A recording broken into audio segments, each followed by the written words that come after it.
RCR, la red que comunica y une al Perú.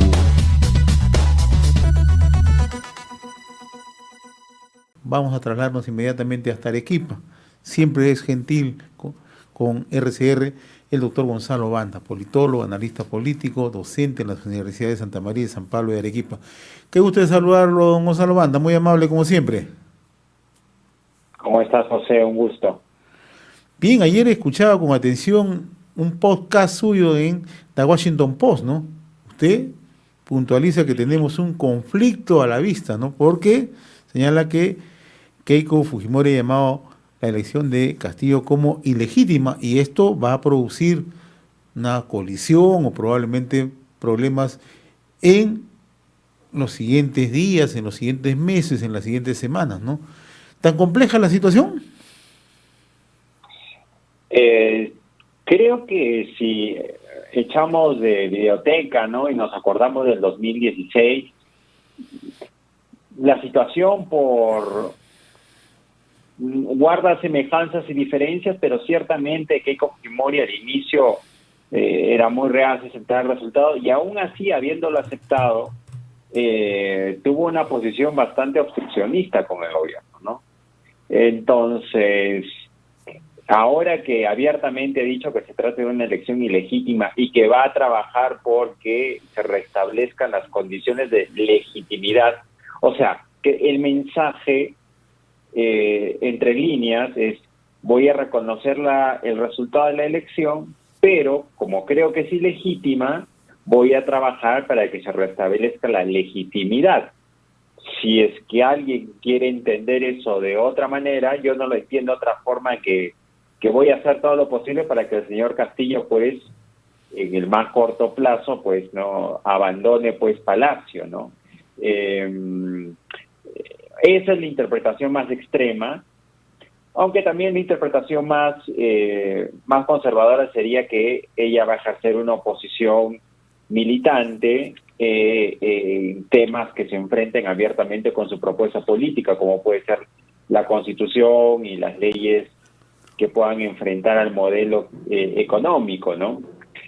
Como fuera, no es una buena noticia, ¿no?, porque anuncia un conflicto que se va a comenzar a vislumbrar desde el primer día, ¿no? Ahora, en el lado más extremo, ¿no? ¿Qué resortes tendría Keiko Fujimori como para poder seguir maximizando la protesta, seguir generando mayor nivel de enfrentamiento con el futuro ejecutivo, ¿no? ¿Tiene un peso propio desde el Congreso, desde la calle? No, ya no es la Keiko del 2016, ¿no? La Keiko del 2016 tenía 73 congresistas, tenía un voto sólido que casi la lleva a la presidencia de la República. El fujimorismo ahora no pasa de 23 congresistas. Entonces, pues, claramente la fuerza política que tenía entonces no es la fuerza que tiene ahora, ¿no? En términos de desestabilización, el papel que podría cumplir es bastante más limitado que el que cumplió en el 2016, ¿no? Porque no tiene la misma fuerza política, incluso con sus aliados. Si es que sumamos los votos de Renovación Popular, o incluso los de Avanza País, incluso con los de Acuña, ¿no?, tampoco bastarían, ¿no?, para hacer un bloque por lo menos mayoritario de oposición. Tendría que contar con el respaldo de ciertos parlamentarios de Acción Popular, de Podemos, ¿no?, que creo yo que van a ser los que equilibren la balanza, ¿no? Ahora, estamos a poco menos de una semana, ¿no?, de conocer el primer mensaje de el presidente electo Pedro Castillo, ¿no? ¿Qué elementos debe tener este mensaje para generar la confianza, ¿no?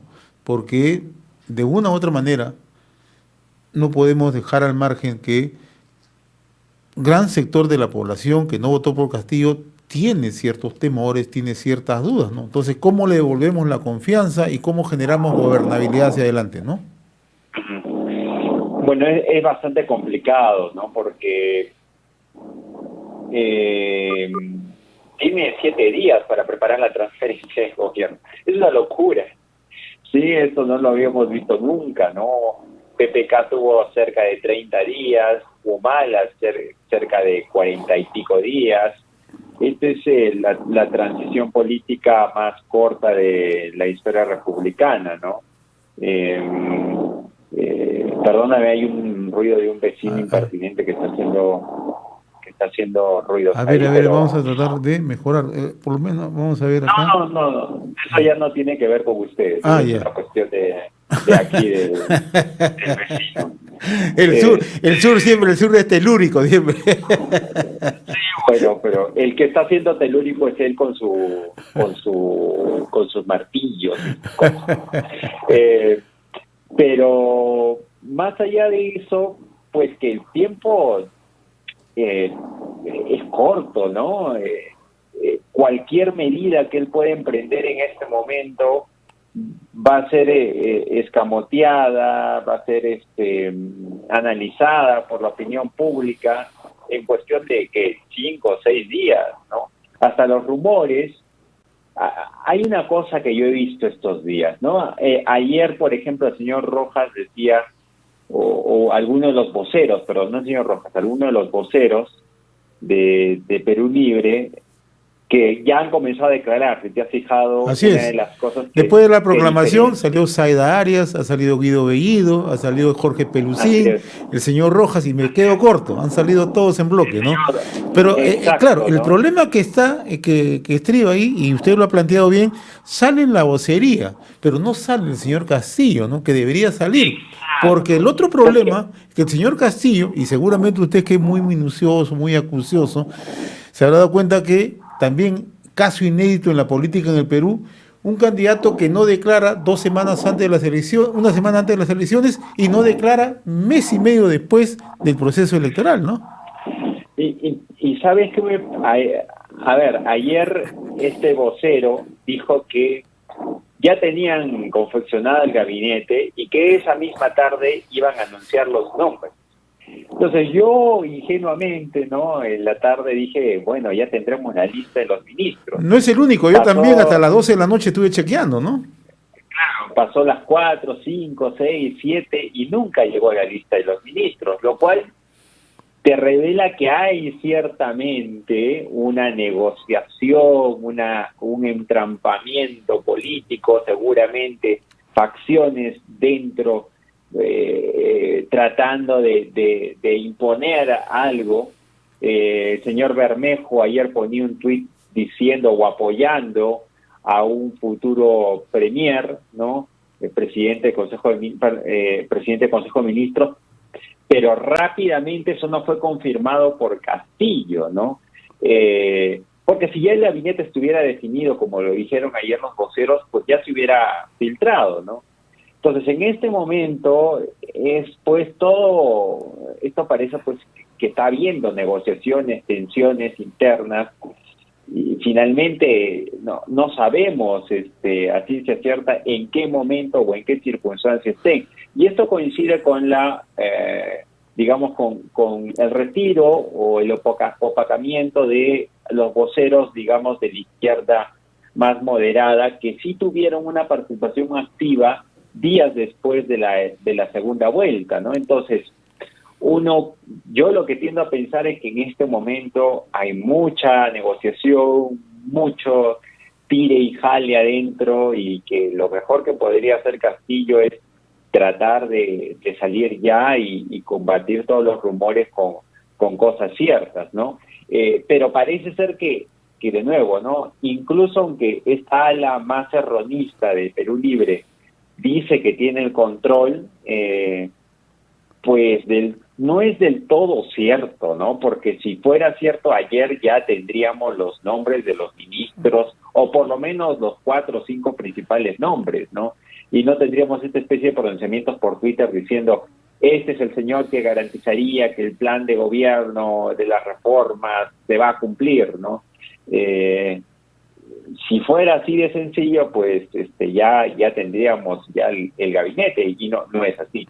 Ahora, próximo a ser gobierno, Pedro Castillo ya no va a tener la argumentación de seguir diciendo, bueno, la culpa la tiene el fujimorismo, la culpa la tiene la derecha bruta o chorada, la culpa lo tiene la extrema derecha en el Perú, ¿no? Ya ese argumento puede quedar reducido si es que no toma decisiones de inmediato y decisiones que puedan convencer a la opinión pública, ¿o me equivoco? Sí, totalmente, ¿no? Porque, a ver, lo que él puede decir, y creo que con justicia es decir que El plazo ha sido tiempo corto. que tiene, claro, que el tiempo le ha quedado bastante corto, y es verdad, o sea, yo creo que en ministerios con agendas tan calientes como salud, economía, Energía y minas. Minas va a tener que tener algún tipo de continuidad, ¿no? Un mínimo de continuidad. Tal vez no va a nombrar a los mismos ministros, pero por lo menos mantener a los equipos, ¿no? En el corto plazo, ya luego en el mediano plazo veremos, ¿no? Porque interrumpir en este momento el proceso de vacunación supone pues parar este dínamo que ya se ha iniciado, ¿no? Y parar esta maquinaria que ya está en ritmo, tiene consecuencias muy malas, ¿no? Porque nosotros hemos visto cómo nos costó pasar de 5.000, 10.000 vacunados por día a 70.000, 100.000, o sea, costó por lo menos 2 meses llegar a ese nivel de funcionamiento de la maquinaria. Entonces, no es tan sencillo, ¿no? O sea, para manejar el Estado tú requieres cientos de personas, ¿no? Entonces, no es tan sencillo, ¿no? Entonces, en el corto plazo, los desafíos son responder a las urgencias, y las urgencias nacionales pasan por la vacunación. En el caso de Castillo, por la tranquilidad económica también, ¿no? Porque si bien todavía los agentes económicos no están respondiendo de manera hostil, ¿no? Están pendientes varios checks, ¿no? Está pendiente la famosa reunión con Julio Velarde, está pendiente el nombramiento de su ministro de Economía. Son cosas que están en stand-by, ¿no? O sea, en teoría la reunión con Julio Velarde iba a darse después de la proclamación. Ya hubo la proclamación, cuáles son las condiciones. En un sentido, Castillo en este momento se enfrenta al dilema, ¿no? El dilema de qué escenarios puede preparar para su asunción, ¿no? Castillo se Y yo creo, enfrenta a la realidad que siempre solemos nosotros parafrasear los peruanos, ¿no? Una cosa es con guitarra, otra cosa es con cajón, ¿no? Y le pregunto esto, ¿sabes por qué? Porque, ¿qué pasa si Castillo morigera su mensaje, ¿no? Va a tener que odiar muchos ofrecimientos de campaña que le permitieron captar ese voto duro, ¿no? Ese voto inamovible que siempre tuvo, ¿no? Si es que morigera, ¿no? Y si es que se va al otro extremo, ya lo que usted más o menos proyecta, ajá. ¿no? Los mercados se mueven de una manera así tempestuosa, ¿no? Lo que pasa es que como tiene un caudal político bastante frágil, ¿no? Si él empieza con estas medidas radicales, lo más probable es que no cuente con la fuerza política para emprenderlas. Y si esto no cuenta con la fuerza política para emprenderlas, puede que las reformas le salgan mal, ¿no? Entonces, un gobierno de Castillo sin reformas es peor que un gobierno de Castillo con algunas reformas que se hacen en el tiempo necesario, ¿no? Yo creo que rápidamente Castillo tiene que, si es que él dice que es admirador de Evo Morales, ¿no? Del gobierno de Correa en Ecuador. Lo que hicieron estos gobiernos es que no de la noche a la mañana se convirtieron en gobiernos revolucionarios, ¿no? Sino que prepararon las condiciones sociales para un futuro cambio de constitución que se dio con el tiempo, ¿no? Es decir, se prepararon las condiciones sociales, ¿no? No es que ellos entraron de frente y cambiaron las reglas de juego. Eso es inviable, ¿no? Entonces, salvo que tú tengas mucha fuerza política, mucha popularidad, mucho respaldo en la calle, uno tiene que ir aquí con pies de plomo, ¿no? Tratando de ver Interesante qué lo que pasos usted se dice, pueden. ¿no? Porque si uno empieza a revisar lo que planteaba Morales, Morales planteaba en Bolivia cambios, ¿no? Pero no hablaba de un proceso constituyente abierto. Hugo Chávez lo negó hasta el final, hasta ahora después que ingresó al poder, ¿no? No habló nunca de proceso constituyente. Pero en el caso de Pedro Castillo, un hombre de mucha religiosidad, parece que la Santa Biblia es la Asamblea Constituyente, ¿o me equivoco? Bueno, él lo ha dicho, yo creo que ese tema es innegociable para él, ¿no? Va a intentarlo. Ahora, va a intentarlo en qué oportunidad, eso también es interesante saberlo, y de qué forma, ¿no? La forma que establece la Constitución está establecida y se necesita pues 2/3 del número legal de votos en 2 legislaturas o una mayoría simple seguida de un referéndum. ¿Tiene esos votos en este momento? Parece ser que no.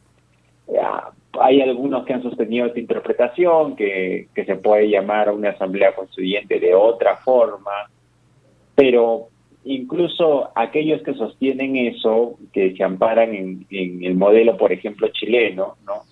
El modelo chileno se preparó con bastante tiempo, ¿no? O sea, no es que Chile en este momento dijo vamos a cambiar la Constitución y al mes siguiente estuvo convocando a un plebiscito, ¿no? Fue un proceso largo, ¿no? Donde se tuvieron que limar asperezas, donde la partidocracia tradicional retrocedió un poco. Fue largo, fue un camino largo de 2, 3 años, ¿no? Donde no se pudo, digamos, donde se llega, lo más importante del proceso chileno es el proceso, no el resultado en sí mismo, ¿no? El proceso que lleva a Chile a esa asamblea constituyente, ¿no? Entonces creo que eso es fundamental, ¿no? Yo creo que si Castillo inicia rápidamente proponiendo temas que parten las aguas, puede que se quede sin crédito político, ¿no? Hay reformas, contrariamente a lo que muchas personas en la izquierda creen, que son reformas que ayudarían a la población, ¿no? Rápidamente, y que suponen cambios de cómo el Perú funciona, sin necesidad de tocar la Constitución, ¿no? En el corto plazo, ¿no? Porque lo más revolucionario en el Perú es que se cumplan las leyes, no que se cambien, ¿no? Entonces, eso a mí me preocupa, ¿no? Me preocupa que... Ahora, hay avances, largo... ¿no? Porque incluso en la mañana conversábamos con el presidente de la Sociedad Nacional de Industria, él decía que necesariamente ellos no se encierran en que existan reformas en la Constitución, van a haber reformas, ¿no? Pero un cambio total, ahí viene el problema, ¿no? Y usted lo ha dicho con suma claridad, ¿no? ¿Qué puede pasar si Castillo en sus medidas le da un sesgo ideológico, ideologiza todo? Simplemente lo que va a hacer es nuevamente llamar a la confrontación, salvo que ese sea el escenario que él plantea hacia adelante, ¿no? Sí, pero lo que pasa es que, de nuevo, o sea, cuenta con el aparato, imaginémonos, ¿no? El aparato clientelista que tenía Chávez en Venezuela, tiene a PDVSA, que es una fuente inagotable de recursos. Eso también es interesante. Mantener... Los recursos de PDVSA eran, pues, o sea, 100 veces más de lo que tenemos acá en el Perú, ¿no? Pero Chávez lo dilapidó, Claro. ¿no? Lo dilapidó, o sea, lo echó por la borda, ¿no? O sea, no, comparativamente hablando, pues no tiene ni la energía, ni los recursos, ni la popularidad que tenían muchos de estos gobiernos de izquierda, ¿no? Morales gana las elecciones de una manera aplastante, ¿no? Al igual que Correa, ¿no? O sea, hay diferencias, ¿no? Y en esas diferencias creo que está la clave del gobierno de Castillo. Un gobierno con reformas, perfecto, ¿no? Creo que todos estamos de acuerdo que en el Perú tiene que haber cambios. La pregunta es, ¿qué cambios, no? Si es que esos cambios pasan inmediatamente en el corto plazo por el sistema de salud, por el sistema de asistencia social, por el sistema de modernización del Estado al interior de las regiones. Esos son los cambios que necesita el Perú urgentemente, y esos son cambios que cuentan con un consenso, pues, de todos los actores políticos, ¿no? Si se emprende una gran reforma del sistema de salud, nadie va a objetarle a Castillo nada, ¿no? Porque es evidente, pues, que algo hay que cambiar en el Perú para que la gente no esté corriendo por balones de oxígeno, ¿no? En efecto. Entonces, ese es el problema, ¿no? O sea, cambios sí, midiendo tu fuerza política, ¿no? Porque lo peor que puede pasarle, y de nuevo, si es que ha podido leer la historia de los gobiernos de izquierda, es que hay gobiernos de izquierda que también se pintaron como revolucionarios y quisieron cambiar todo y terminaron rápidamente fuera del poder, ¿no? El caso de, a mí me parece muy emblemático, la gente compara a Castillo con Chávez. Yo, por la debilidad y las condiciones en las que llega al poder, prefiero compararlo con Zelaya, ¿no? Con el hondureño, que no terminó muy bien, ¿no? Y en medio de un hálito de corrupción y todo el tema, ¿no? O sea, no acabó muy... Entonces, claro, que también te da pie porque dices esto de Cerrón, ¿no? Los dinámicos del centro, o sea, Castillo tiene que aprender, o sea, de nuevo, ¿no? Si sabe leer muy bien comparativamente lo que ha pasado en procesos de izquierda en Latinoamérica, sabe muy bien que la supervivencia de esos procesos debería de estar garantizada por, en primer lugar, que tengas un apoyo popular muy grande y, en segundo lugar, porque tengas algún tipo de sostén económico. Si no, el proceso te va a comer. Muy bien, doctor Gonzalo Bando, como siempre ha sido grato conversar con usted. Lo comprometo para luego el mensaje, para que nos dé unos minutos para seguir analizando con esa claridad y sobre todo con ese desprendimiento que se requiere en estas circunstancias para poder mirar en perspectiva qué es lo que nos espera en los próximos meses, en los próximos años. Un fuerte abrazo, gracias. RCR, la red que comunica y une al Perú.